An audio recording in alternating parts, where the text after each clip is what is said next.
Областното ръководство на ГЕРБ Пловдив област, начело с народния представител Здравко Димитров, събра на семинар в Хисаря над 200 кметове, общински ръководители, общински съветници, секретари и технически сътрудници. На срещата бяха обсъдени актуални политически въпроси и бе направен отчет на дейността на партийната организация за 2013 година. В началото на срещата Здравко Димитров благодари на всички за организацията и участието в партийния митинг на площад Централен на 16 ноември. Това си е направо героизъм за мен и за 2 дена събрахме около 3000 души.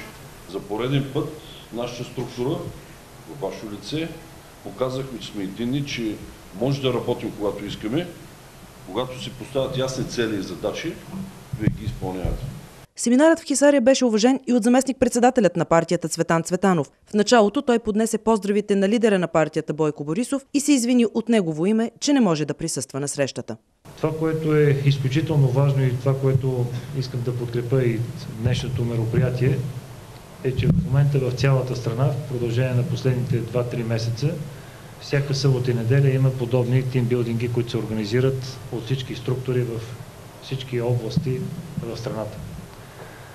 Повярвайте, това е начинът, по който действително можем да сплотяваме партията, да се чуят различни мнения, да видим дали има някакви различия и разбира се в подобен формат да можем действително допълнително да сме мотивирани за работата, която ни очаква в предстоящите месеци. В края на официалната част Цветан Цветанов първо подробно отговори на всички въпроси на присъстващите на срещата, след което раздаде членските карти на новите членове в организацията по общини. 308 са желаещите от 70-те общини в областта, които се вляха в редиците на ГЕРБ, и още 70 чакат за одобрение на молбите.